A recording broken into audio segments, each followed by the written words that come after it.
Commençons maintenant l'affectation des adresses IP statiques ou bien qui sont manuellement saisies. Pourquoi? Car nous avons toujours les routeurs, les serveurs et les switches pour se connecter par exemple à distance. Ils doivent avoir des adresses IP fixes. Par contre, les autres équipements, ils vont être alloués d'une manière dynamique. Commençons par routeur 1. Alors, command line interface, enable. Voyons avant tout quelle interface.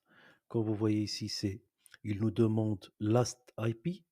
Alors, pour nous, nous avons de 1 à 62. Si vous voulez, alors c'est bon. Je le colle ici. Les différents sous-réseaux. Donc, sous-réseau 1, ça commence par 1 jusqu'à 62. Alors, notre gigabyte 0/0/0, ça va être avec la dernière adresse IP. Et on va mettre pour le switch 1 l'avant-dernière et pour le serveur l'avant-avant-dernière. Ou bien, disons, avec la troisième dernière adresse IP. Ok, alors, show IP interface brief, entrée. Si on va voir là, notre gigabyte inassigned, c'est-à-dire elle n'a pas une adresse IP, et down, au point de vue statut physique ou protocole, down. OK? Donc ça, c'est le back, c'est pour le routage que j'ai préconfiguré auparavant. OK? Pour affecter une adresse IP, on passe par le mode configuration globale. Par la suite, on accède sur interface gigabyte avec tabulation. Et après, nous avons l'interface 0/0/0 entrée. Après, on affecte IP address. On a dit 192.168.1.62. Et on n'oublie pas, bien sûr, 255.255.255.192 puisqu'on parle de slash 26. Et entrée. Et après, on n'oublie pas pour activer le port. No shutdown. Et entrée. Et là, nous avons un syslog qui nous dit que changed, que le port a changé son état de down to up. OK.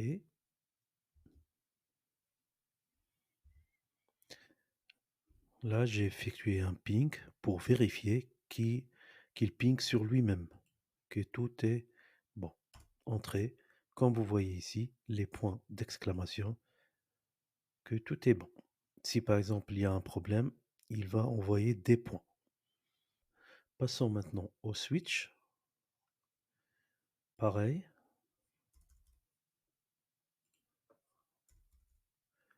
Enable. Show IP interface brief. Alors, bien sûr, toutes les connexions ici, ils sont en up, puisque c'est un switch, mais l'affectation, ce ne sera pas sur l'interface physique. L'interface qu'on va lui affecter une adresse IP, c'est l'interface virtuelle. Alors, c'est VLAN 1. Configure terminal, interface VLAN 1, IP address 192.168.1. L'avant-dernière, c'est 61. Espace 255.255.255.192. Entrée et no shutdown. Je vais juste essayer la même chose. 192.168.1.61. Voilà, tout est bon. Et je peux essayer à pinguer aussi sur 62, le routeur. Voilà, comme vous voyez, juste un seul paquet qui est perdu. C'est pour ça, le succès, c'est de 80%. Alors, je répète la même commande de show IP interface brief. On trouve à la fin que notre VLAN a pris une adresse IP. Cette adresse IP de l'interface Virtual LAN 1, on peut l'utiliser pour, par exemple, se connecter via Telnet. Aussi, nous allons encore spécifier la passerelle par défaut. Configure terminal. IP default gateway. Notre routeur pour passer de notre réseau local au réseau internet, c'est via R1 168.1.62. Entrée. Et à la fois, on fait notre DNS IP name server. Notre DNS, c'est, on va mettre celle de Google. Et ce qu'on a préconfiguré avant. Entrée. Et on n'oublie pas de sauvegarder. Do WR. Do write. Tout est bon. CTRL Z. Petit. Host name. Switch 1. Voilà. Et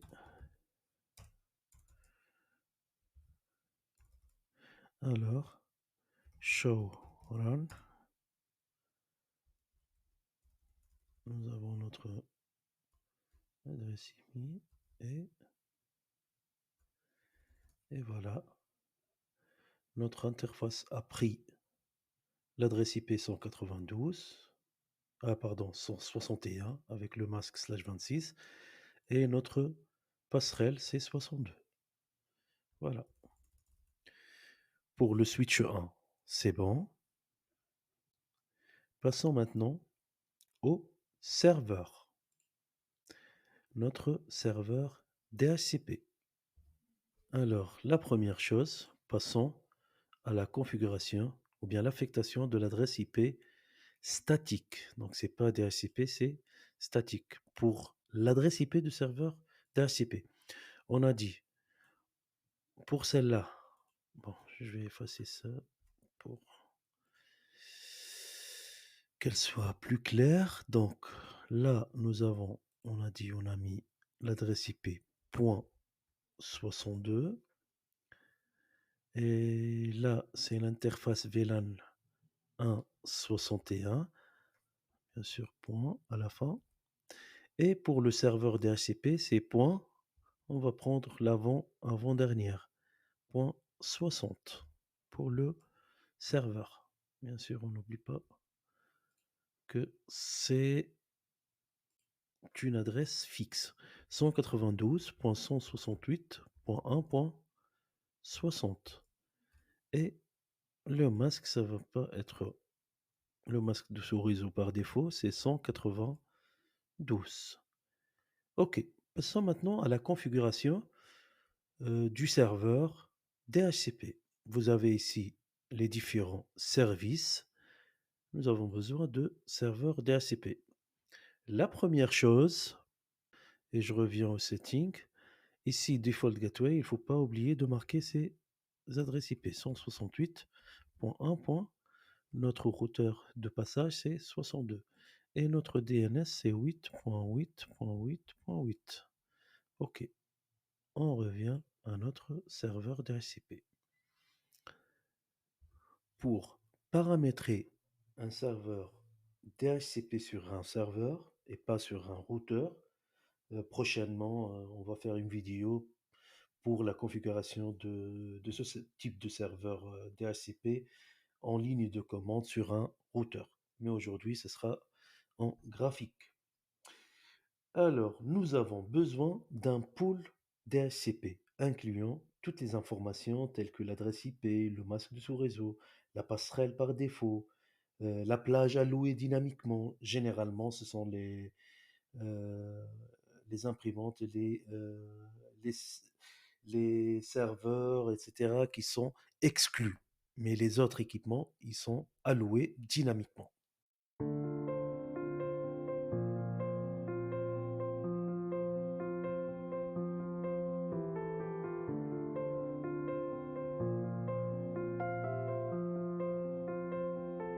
Tout est bon. Venons au PC 0 et appelons le serveur DHCP. Et voilà, il commence par 10 et sa passerelle par défaut c'est 62 et son serveur DNS 8.8.8. Alors c'est le premier PC. PC suivant. On vient ici, serveur DHCP, point 11. Et le PC suivant, normalement c'est point 12. Voilà. Si on essaie de faire un ping 192.168.1.62 à sa passerelle par défaut, vous avez alors la connexion jusqu'ici, c'est-à-dire sa limite. Alors, pour atteindre les serveurs, nous avons une liaison ici qui est éteinte. Alors, passons à la deuxième liaison, ou bien au sous-réseau numéro 2. Alors, on a dit le sous-réseau suivant est pour la liaison sérielle du routeur 1 au routeur Internet. Ce deuxième sous-réseau commence par point 64.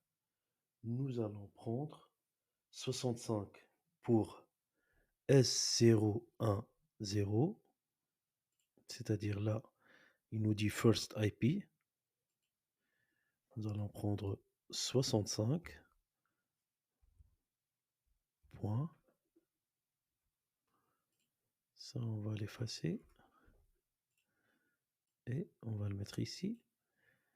Pour le deuxième sous-réseau, comme vous voyez ici.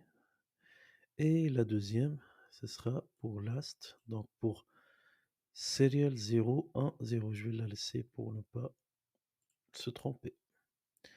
Là, on va prendre... Là, last. Alors c'est 126. On va prendre l'adresse IP. 126. C'est pour ça il vous a dit il faut configurer les routeurs selon les instructions du diagramme. Voilà. Hop. Commençons alors par R1.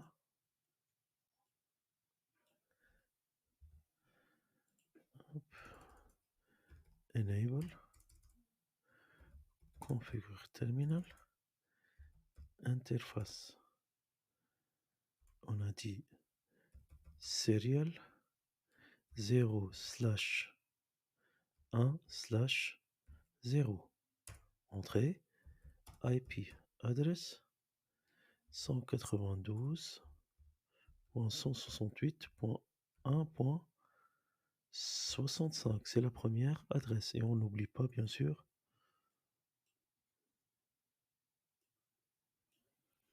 le masque de sous-réseau.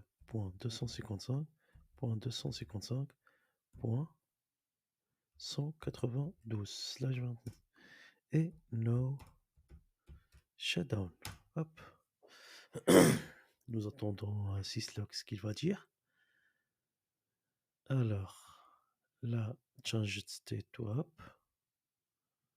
C'est bon. Là, c'est bon. On va passer à l'autre liaison qui est ici sur le routeur Internet. CLI. Enable. Comme vous voyez ici, syslog, automatiquement, Ils sont synchrones. Configure terminal. Interface serial. Alors, on a dit ici, c'est serial 0, 1, 0. 0 slash 1 slash 0. Et IP adresse, on va lui donner 192.168.1.126, la dernière adresse de la plage du sous-réseau 2. 255.255.192. Entrée et no shutdown à la fin. Et voilà. Là, comme vous voyez, c'est OSPF adjacent. C'est un message qui réapparaît. En fait, ce sont les routeurs qui ont été préconfigurés avec OSPF, qui est un protocole de routage dynamique. Ne faites pas attention au moment, car nous y reviendrons plus tard. Essayons maintenant de tester à partir de PCA. Si vous voulez, on n'oublie pas bien sûr de sauvegarder et faisons le test de PC1. C'est-à-dire, on va voir est-ce que la liaison elle est bien faite maintenant pour passer d'un réseau à un autre à travers les routeurs. PC0, la ligne de commande, on l'agrandit et faisons ping, disons 8.8.8.8, c'est-à-dire au serveur DNS. En attendant, request timeout. Bien sûr, toujours il y a une perte d'un paquet, mais si on retape ce mapping directement, il va passer vers 100% de réussite.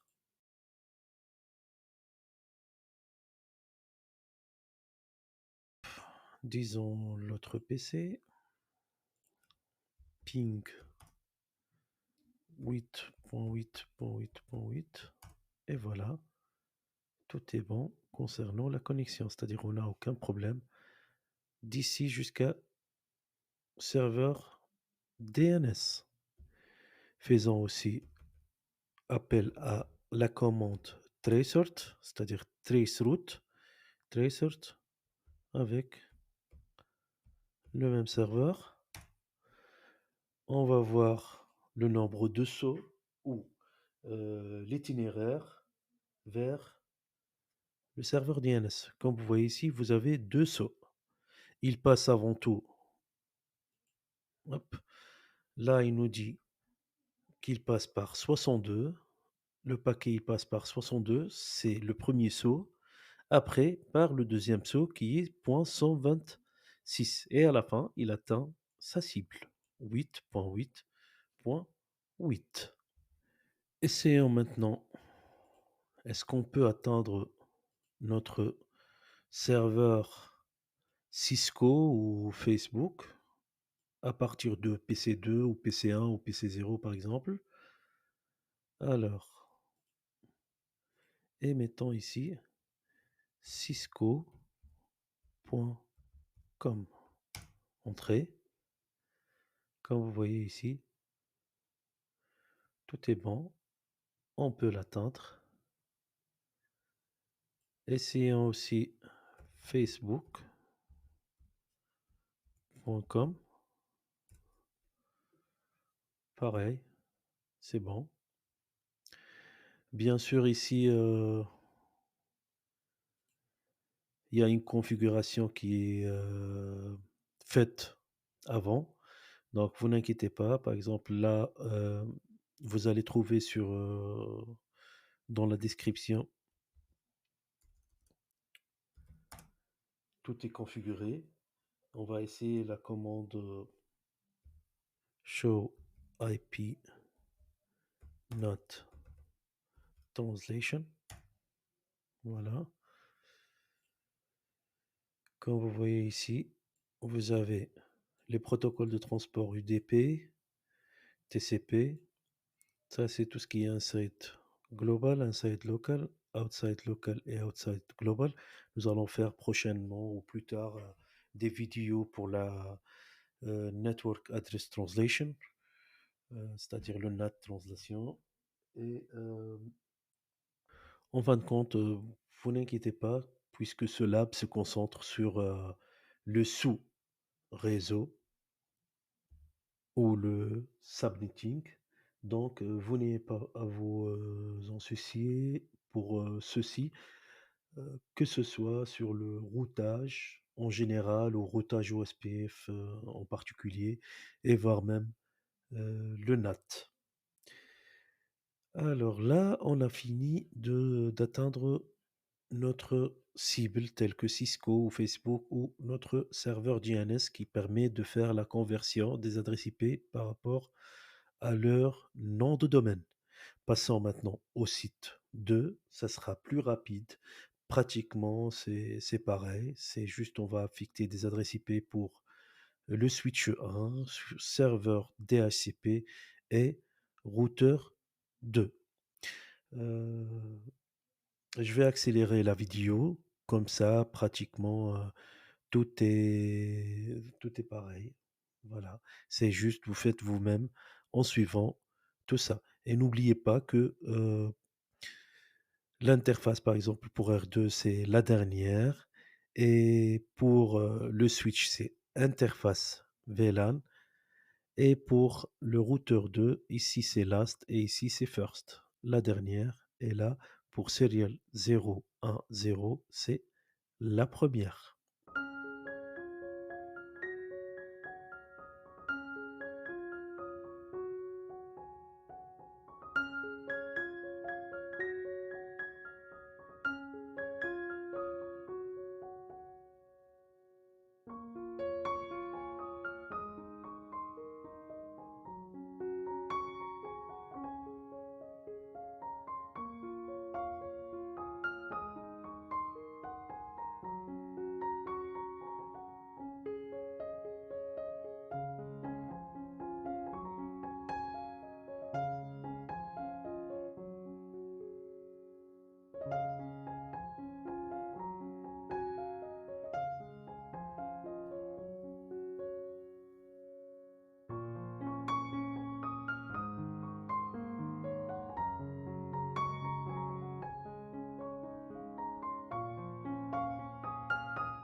Comme vous voyez ici, j'ai arrêté la vidéo, je fais exprès. Comme vous voyez ici, pas de connexion avec le default gateway. Pourquoi? Car on n'a pas encore activé aussi ici le port 190 du routeur R2. Alors, il faut bien affecter l'adresse. Enable, configure terminal, interface, gigabyte 0/0/0 et bien sûr IP. Adresse 192.168.1.190. Et bien sûr, on n'oublie pas le masque de ce réseau 255.255.255.192 et no shutdown. Et voilà. Si on revient ici, on répète le même ping.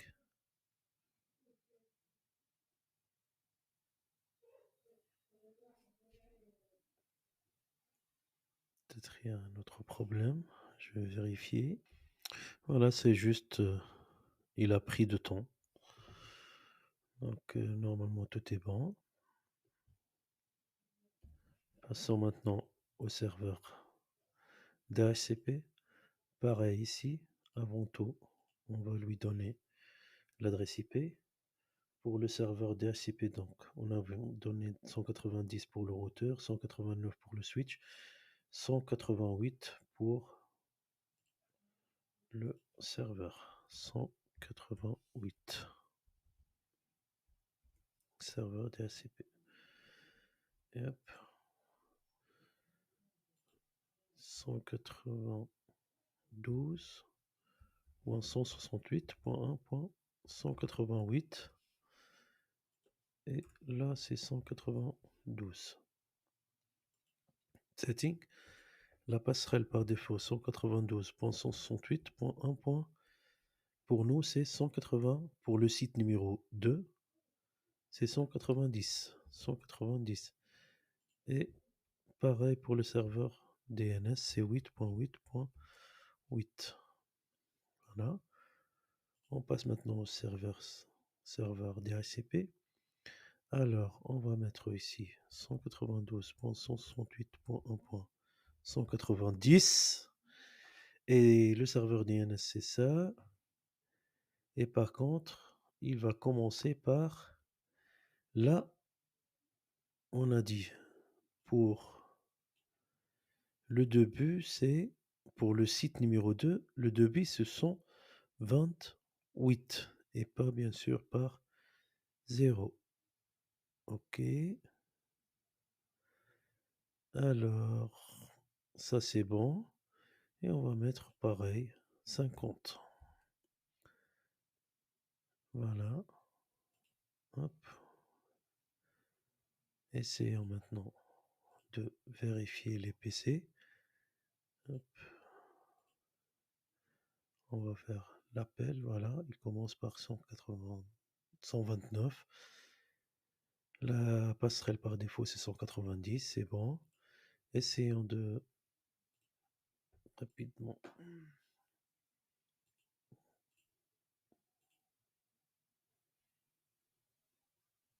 Très bien, 130.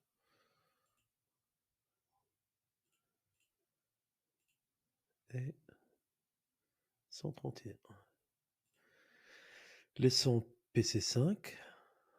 Bien sûr, on ne peut pas faire le test sur le serveur Cisco ou Facebook puisque cette liaison, elle est encore désactivée. Mais par contre, on peut tester avec le default gateway. Ping 192.168.1.190. Il y a un accès, très bien. Essayons avec 189 avec le switch. Il y a une réponse, c'est bien. Donc jusqu'à là, on n'a aucun problème. Et si par contre, comme on a dit, c'est pas grave, on essaie de pinguer sur le serveur DNS.8. Comme vous voyez ici, la réponse, c'est pas de serveur 8.8.8, c'est de notre passerelle par défaut.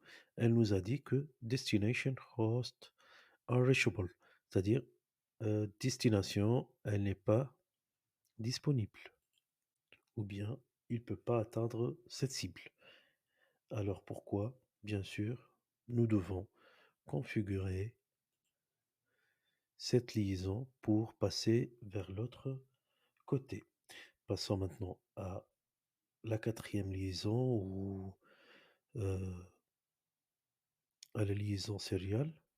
Là, on a dit c'est 192, le quatrième sous-réseau. On va mettre ici first, c'est-à-dire 180. Comme vous voyez ici, la première adresse c'est 193.180.193. Et là, c'est la dernière, c'est-à-dire .254. Voilà. Alors là, on parle de serial 01. Rapidement. Exit, il faut sortir de l'interface suivante. Bon, mettre directement interface serial. Pour la première, on va commencer avec serial 01/0, 0/1/0, entrée, IP address 192.168.1.193, espace 255.255.255.192 et now shutdown. Voilà, to WR. Et passons à la dernière liaison pour aujourd'hui. Serial 011. 011.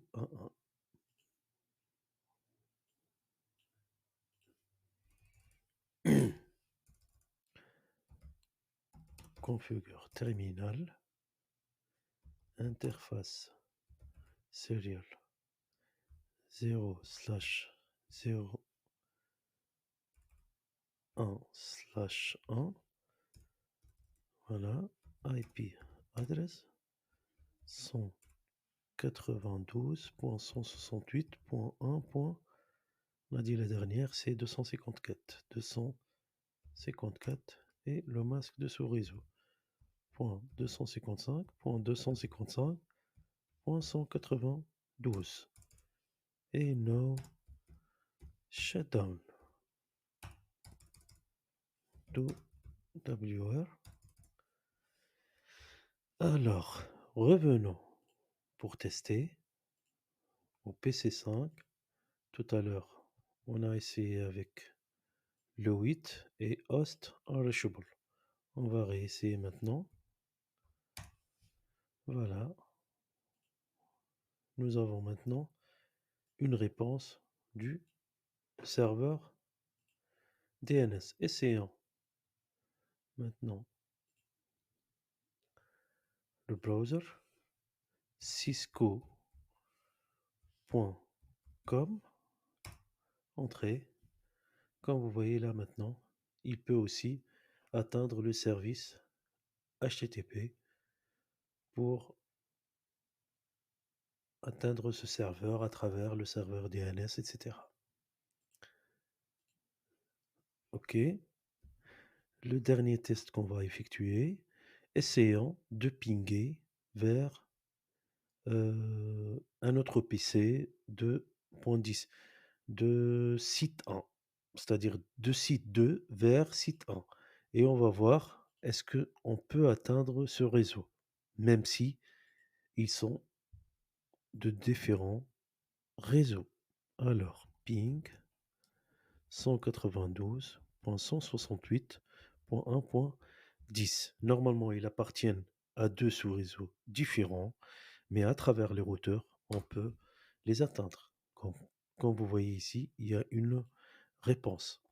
Et nous avons ici l'idée de TTLC, Time to Live 125. On va le voir prochainement. Et la dernière commande qu'on va essayer aujourd'hui, c'est Tracert 192.168.1.10 pour atteindre ce réseau. Alors, la première chose, vers sa passerelle par défaut, Default Gateway. Par la suite, le routeur Internet, le deuxième saut. Je vais mettre des sauts. Donc la première, c'est 190, comme vous voyez ici. La deuxième, c'est 254, ce deuxième saut, où on dit hop aussi. Par la suite, le troisième saut, c'est 65, il passe là. Et la dernière, c'est atteindre le réseau local jusqu'à 200, pardon, jusqu'à point 10, sa cible. Et là, on met 13 complète. Voilà, cette vidéo atteint la fin. Comme vous voyez, c'était un lab assez complexe. Nous avons dû faire beaucoup de choses ici, mais j'espère que cela vous a aidé à comprendre le sous-réseau et la façon dont vous utilisez le sous-réseau dans un laboratoire pratique. Merci et à bientôt.